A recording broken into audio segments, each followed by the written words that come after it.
Zia orphanage trust দুর্নীতি মামলায় 10 বছরের সাজার বিরুদ্ধে বিএনপি চেয়ারপারসন খালেদা জিয়ার আপিলের শুনানি শেষ হয়েছে। বুধবার রায়ের জন্য দিন ধার্য করেছেন আপিল বিভাগ।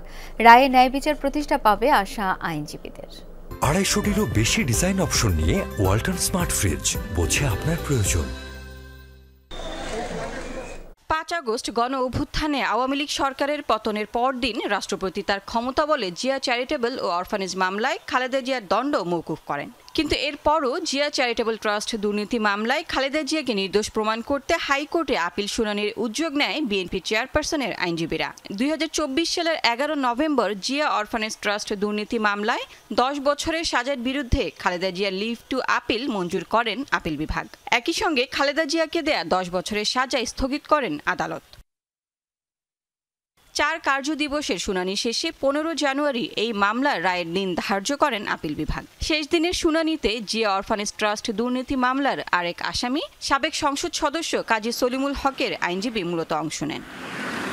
খালেদা জিয়ার আইনজীবীরা শুনানিতে বলেন, হাইকোর্ট বিভাগ এ মামলায় খালেদা জিয়াকে যে সাজা দিয়েছেন তাতে আইনের মারাত্মক ব্যত্যয় হয়েছে। ট্রাস্টের কোনো কিছুর সাথে খালেদা জিয়ার সম্পৃক্ততা নেই। শুধু তাই নয়, জিয়া অরফানেজ ট্রাস্টের যে অর্থ আত্মসাতের কথা বলা হয়েছে সেই অর্থও সুরক্ষিত আছে। বাকি আসামিদের বিরুদ্ধে দায়ের করা মামলাও ষড়যন্ত্রের অংশ। বিএনপি চেয়ারপারসনকে নির্বাচন থেকে দূরে রাখতেই পরিকল্পিতভাবে শেখ হাসিনার নির্দেশে এই রায় দেওয়া হয়েছে।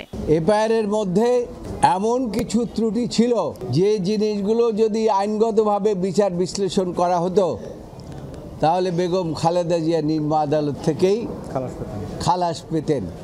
আজকে যে মামলাটি হয়েছে এই মামলার মধ্যে শেষ পর্যন্ত যে কনক্লুশন যেটা এসেছে, এই মামলার মধ্যে তাকে সাজা দেওয়ার জন্য কোনো ইনগ্রেডিয়েন্ট ছিল না।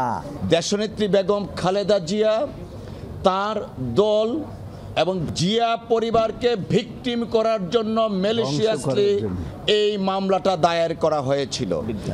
মামলা দায়ের করা হয়েছিল আউট অফ পলিটিক্যাল গ্রাজ, ব্যক্তিগত জিঘাংসা, রাজনৈতিক প্রতিহিংসার কারণে মামলা দায়ের করা হয়েছিল।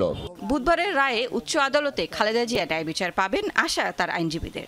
এই আদালত থেকে, দেশের সর্বোচ্চ আদালত থেকে আমরা ন্যায় বিচার পাব এবং তিনি সহ অন্যান্যরা খালাস পাবেন।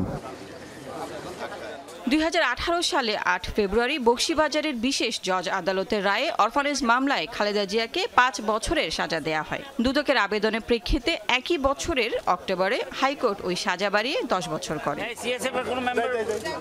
Lovely Bithi, Jamuna News, Dhaka.